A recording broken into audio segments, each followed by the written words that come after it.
So in the year 2000, there was this company, Pets.com, and they spent $17 million on those famous sock puppet ads in just a single quarter. Oh, yeah, I remember those. Right. Everyone knew the puppet. But their actual revenue for that exact same quarter was just over $8 million. I mean, they spent double what they made on marketing alone. Which is just wild to think about now. It's crazy. Yeah. And the thing is, they didn't fail because people didn't want to buy pet food online. Obviously, we all do that now. Right, the market was definitely there. Yeah. They failed because they fell victim to this, like, unquestioned rule in modern business, this assumption that bigger is always better, and that rapid growth is, the ultimate metric of success. It's the default setting for almost our entire corporate culture. I mean, it's just baked into how we think about business. Exactly. And that brings us to our deep dive today. We're unpacking this completely paradigm-shifting concept from Paul Jarvis. It's from his book, Company of One. Yeah, and his whole premise is basically a direct attack on that default setting of grow at all costs. It really is. And if you look at the cover art of the book, it's actually super telling. There's this massive school of blue fish, and they're all swimming uniformly in one direction. Just following the crowd. Right. But right in the middle, there's this single red fish just swimming confidently the exact opposite way. I love that visual. It perfectly captures what a company of one actually is. It does. And if you're listening to this right now, you probably feel that pressure, right? In your own career, or if you run a business, there's this constant heavy push to scale up. Oh, absolutely. To hustle harder, manage more people, just grow, grow, grow. Yeah, society treats it almost like a biological imperative. Like, if your revenue isn't growing every single month, you're dying. Right, but when you actually look at the data, it tells a completely different story. Blind growth is actually incredibly dangerous. Unpack that a bit, because it sounds counterintuitive. Well, there was this study by the Startup Genome Project. They analyzed, I think, over 3,000 high-growth tech startups, and they found a 74% failure rate. Wow. 74%. Yeah. And the primary culprit wasn't that they had a bad product or tough competition. It was premature scaling. Meaning, what, they built the infrastructure for a huge company before they actually had the customers to pay for it. Precisely. They leased these giant office spaces. They hired massive sales teams, all before they even really nailed down their product market fit. Just burning cash. Exactly. They prioritized this aggressive top-line growth instead of just focusing on sustainable bottom-line profit. Because traditionally, when a business faces a problem, the instinct is just to throw more at it. Like, oh, we need more revenue. Just spend more on marketing. Right. Or we have too many customer support tickets. Don't fix the product. Just hire 50 more reps and buy some massive, complex enterprise software. It's addition by default. And we've seen this destroy legacy brands, too. I mean, look at the Krispy Kreme example we were looking at in the sourcing. Oh, that is such a classic case study of this exact problem. Right. Like, they used to have lines around the block because finding a fresh, hot Krispy Kreme donut was an event. It was scarce. But then they chased infinite growth. They expanded into like every grocery store and random gas station they could possibly find. And by doing that, they kind of destroy their own magic, right? They destroy their spatial monopoly. In retail, the physical distance between stores is basically a protective moat for your profit margin. Oh, that makes sense. Yeah. So by putting their products on literally every corner, Krispy Kreme ended up pitting their own franchises against each other. They cannibalized their own foot traffic. Exactly. The whole mechanism of their success, which was quality and scarcity, was just completely diluted by the sheer volume of their expansion. I was thinking about this kind of like system complexity and a computer network. Going from 2 computers to 3 is super easy. Right. But if you scale up to 50 computers, the lines of communication just grow exponentially, and eventually the system spends more energy just communicating with itself than it does actually processing data. Yes. That's the exact friction that kills most companies. It's like assuming that because a glass of water cures your thirst, a fire hose to the face is going to make you even healthier. At some point, the volume becomes the actual problem. That is a great analogy. The volume creates complexity, which creates overhead, and that just creates stress. But there is an alternative. Right, the Tofino accountant. Yes, Paul Jarvis mentions this accountant who lives in Tofino, which is the small surfing town in Canada. And he took a totally different approach to his business. What did he do? Well, he sat down and calculated the exact profit he needed to cover his living expenses, his emergency fund, and his investments. He basically defined his enough number. I love that concept, the enough. So once he hits that specific financial ceiling, what happens? He just stops. Wait, he stops working entirely? Yeah, for the rest of the year. Uh, Because his overhead is practically zero, he usually hits that enough number by August. That's incredible. So what does he do from September to December? He spends the rest of the year rock climbing and surfing. He actively refuses to start a big accounting agency or hire junior accountants. Because if he did, he'd have to manage them. Exactly. Managing a team would mean buying more software, renting office space, dealing with HR. All of that would ironically raise his enough number and just eat into his free time. Okay, but let me clarify something here, because someone listening might be thinking, so a company of one is just a fancy term for being a freelancer. Right, and that's a super common misconception. Because there are plenty of freelancers out there who are completely burned out, working 80-hour weeks just to survive. Absolutely. Freelancing is a great first step, but fundamentally, freelancers are still trading time for money. Meaning if they get the flu and can't work, the revenue stops immediately. Exactly. A company of one, on the other hand, scales profit and efficiency. They build actual systems. So they might use like automated onboarding or sell digital products that generate revenue while they sleep. You got it. They figure out how to handle a higher volume of customers without linearly increasing their own working hours or hiring a massive team. They scale the value, not the infrastructure. Yeah. But that kind of brings up a vulnerability, doesn't it? How so? Well, if you don't have that massive infrastructure, like you don't have an army of employees to absorb a shock or millions in VC funding to burn through if there's a recession, how do you survive when the market shifts? That's the real trick. You survive by building up two foundational traits: resilience and autonomy. Okay, let's break those down. Let's start with resilience. So the sources highlight this entrepreneur, Danielle Laporte. She built a really successful, personality-driven lifestyle brand. He had a huge following, right? Massive. But she fell for the illusion of more. She decided she needed to scale, so she took $400,000 in venture capital funding. Oh man, that's the classic Faustian bargain right there. You get the cash, but you always give up control. Always. Part of the term sheet actually required her to hire this, wonderkin CEO to run things. Let me guess how that went. Yeah. Within 6 months, the investors and this new CEO decided they wanted to pivot the whole business model. Without her. Without her. They basically relegated Danielle to writing a few blog posts a month, cut her salary, and effectively pushed her out of the daily operations of her own namesake company. Her own name was on the door. That is devastating. It really was. But surviving that moment is where the resilience comes in. She didn't try to fight this massive, exhausting legal battle to win back a bloated company. What did she do instead? She walked away. She radically simplified. She realized that feeding what she called the beast, which was this massive operational overhead, including a $1 million website they had built. Wait, $1 million for a website? Yes. Yeah. Just to justify the VC funding, she realized that all of that was the actual source of her misery. So she just started over. From scratch. Kept her operational costs incredibly low, focused entirely on the core audience that already trusted her, and built a new, highly profitable business where she kept 100% control. That is such a powerful bounce back. Yeah. And, looking at the psychology behind that kind of resilience Yeah. is not just some genetic lottery. You can learn this. Right. The research points to 3 specific learnable traits for resilience. Yeah. The first one is a radical acceptance of reality. Like, resilient people don't engage in wishful thinking when things explode. No. They look at the failure completely objectively. In fact, the sources note that resilient professionals often use dark humor to cope. Really? Dark humor? Yeah. Think about first responders or emergency room nurses. Their dark humor isn't them making light of a tragedy. It's actually a psychological mechanism. Oh, like a pressure valve. Exactly. It allows their brain to accept a horrific reality without being paralyzed by it so they can keep doing their job. That makes so much sense. Okay, so dark humor and acceptance keep you from freezing up. But acceptance alone just makes you like a passive observer. Right. You need something that drives you to actually fix the problem. Which is the second trait, a deeply rooted sense of purpose. Yes. You have to be motivated by the meaning of the work, not just the financial upside.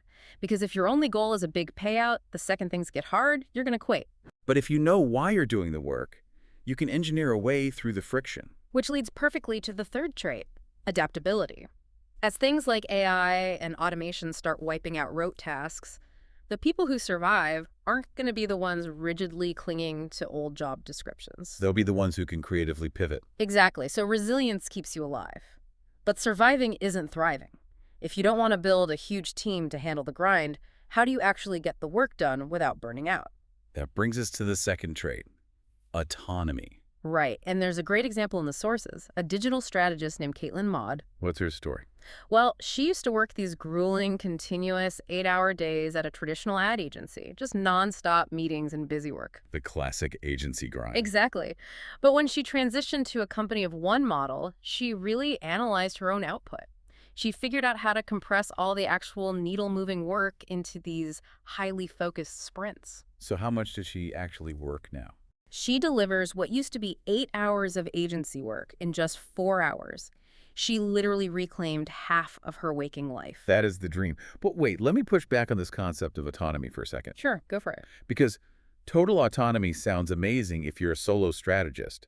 But if you're working within a team and everyone just decides to work 4 hours a day on whatever they want, whenever they want. It sounds like a disaster. Right. That's not a company, that's anarchy. How does a complex product actually get delivered if everyone is just doing their own thing?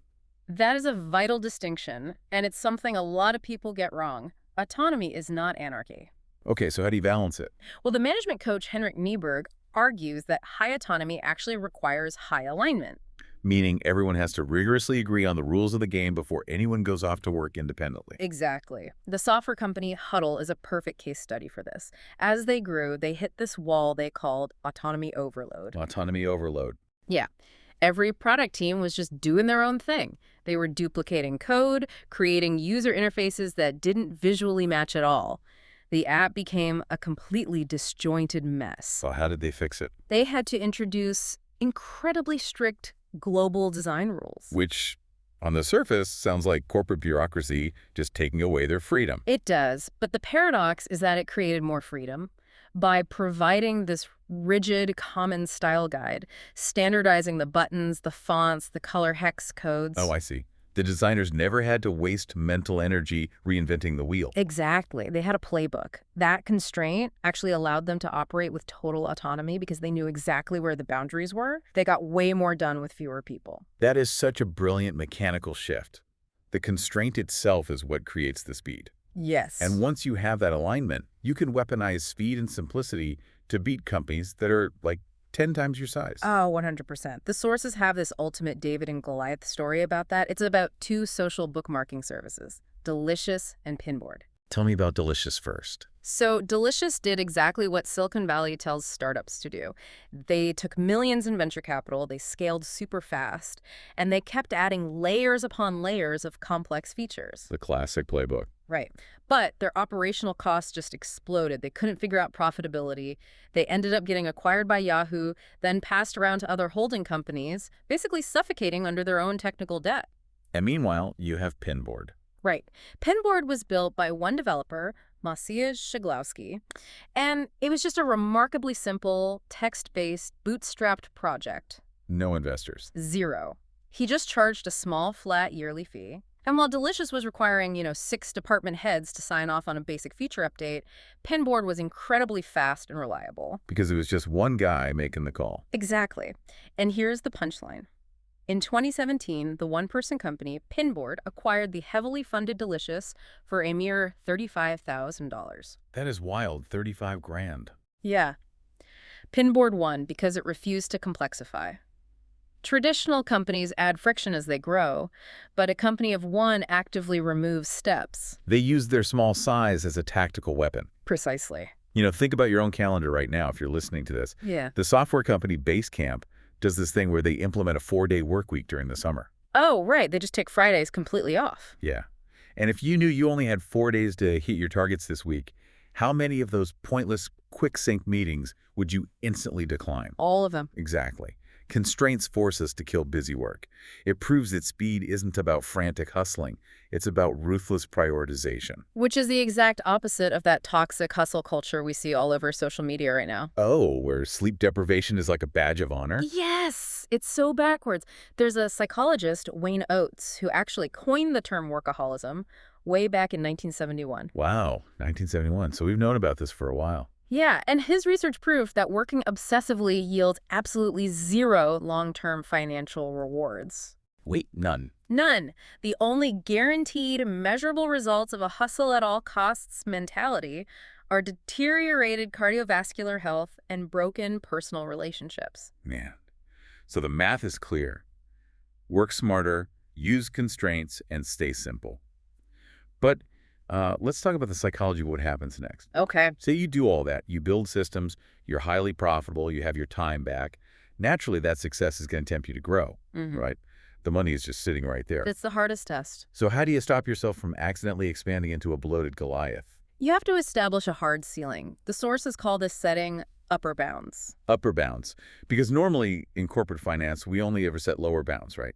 Minimum targets. Right. A sales director will say, we need to hit at least 2 million this quarter. But there's this unspoken assumption that hitting 4 million would be infinitely better. The goalpost just constantly moves. The sky's the limit. Exactly. But a company of one sets a definitive upper bound to protect their lifestyle and their product quality. There's a great example of this in the sources with Sean D'Souza. Yes, he runs a consulting business called Psychotactics. And he actively engineers his business so that it never grows past $500,000 a year in profit. He literally leaves money on the table on purpose. He does. And the mechanics of how he does this are just fascinating because instead of dumping his profits into massive Facebook ads to get thousands of new customers. Which is what everyone else does. Right. Instead, he focuses entirely on retaining the customers he already has. Because customer retention is vastly cheaper and way less stressful than customer acquisition. Exactly. So Sean takes a tiny portion of his revenue and he buys these $20 boxes of artisanal chocolates from New Zealand. Oh, I love this part. Right. And he sends them to his existing clients. It's a tiny expense, but the psychological impact is huge. The clients feel deeply valued. They do. And then they rave about these chocolates to their own networks. So they effectively become this fiercely loyal, unpaid sales force for him. He scales the quality of the relationship, not the quantity of his client roster. Exactly. And because he caps his revenue at 500 grand, he can take a 3-month vacation every single year. That's the payoff for discipline. And, we actually see this exact same discipline in massive corporations that manage to survive long term. Really? Like who? Southwest Airlines is a great example. Back in 1996, they had over 100 different cities begging them to expand their flight routes into their airports. So the market was just handing them growth on a silver platter. Exactly.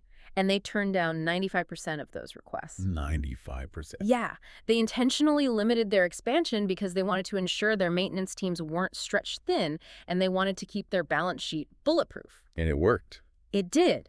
When the rest of the airline industry was going bankrupt just a few years later, Southwest was thriving. Man, it requires so much psychological discipline to look at guaranteed revenue and just say no. It really does, because human nature pushes us toward accumulation. It's what Pat Riley, the legendary basketball coach, called the disease of more. Oh, that's a perfect way to describe it. Yeah, he noticed that championship-winning teams often just fall apart the very next season. Because once they win, the players stop focusing on the unglamorous fundamentals like passing and defense that actually won them the trophy. They start chasing the spotlight. Exactly. They want individual shoe endorsements. They demand more playtime to boost their personal stats. The disease of more rots the system from the inside out. And in the business world, that disease of more is almost always driven by ego or professional envy. We measure our behind-the-scenes reality against someone else's highlight reel. Right. Socrates called envy the ulcer of the soul. It physically eats away at you. That's intense, but it's true. We look at a unicorn startup founder on the cover of Forbes, and we think our own profitable, quiet, low-stress business is somehow a failure by comparison. Which is why the sources introduce this incredibly powerful concept from the ancient Pali language, mudita. Mudita. It translates to delighting in the success of others, right? Yes. It means you can look at the billionaire building a massive media empire, and you can feel genuine joy for them without feeling that toxic, ulcer-inducing need to blindly copy their path. Because your definition of success can just be a highly profitable, small operation that actually lets you sleep peacefully at night. Exactly. And internalizing that concept fundamentally shifts how we approach leadership, too. How so? Well, if your goal isn't to conquer the globe, you don't need to fit the stereotypical mold of a CEO. Right, you don't have to be the loud, extroverted, table-pounding visionary. Exactly. In fact, the data suggests that archetype is often counterproductive. Research by Adam Grant at Wharton shows that introverts actually make superior leaders. Really? Introverts? Yeah, specifically when they're managing teams of highly skilled, proactive people. Because introverts don't feel that ego-driven need to be the center of attention. They actually listen. They process complex information deeply, and they give their team the autonomy to execute without micromanaging them. Exactly.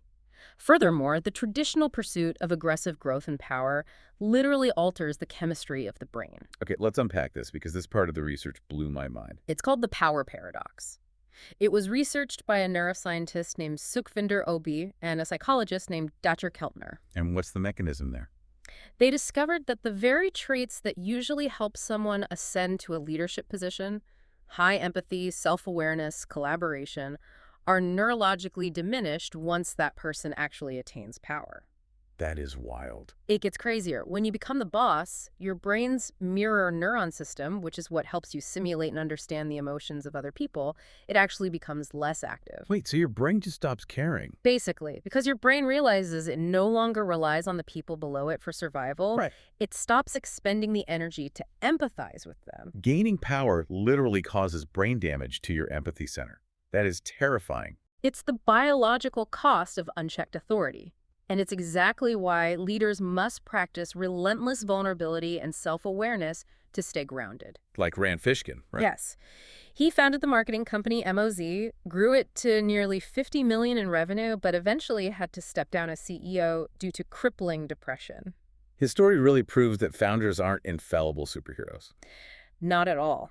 They need therapy, they need strict upper bounds on their work hours, and they need to constantly check their own egos. Absolutely. And, while we're dismantling these corporate myths, we have to talk about the passion trap. Oh, yes! Because from the time we're in college, we're told, follow your passion and you'll never work a day in your life. It is arguably the most destructive career advice of the modern era. I completely agree.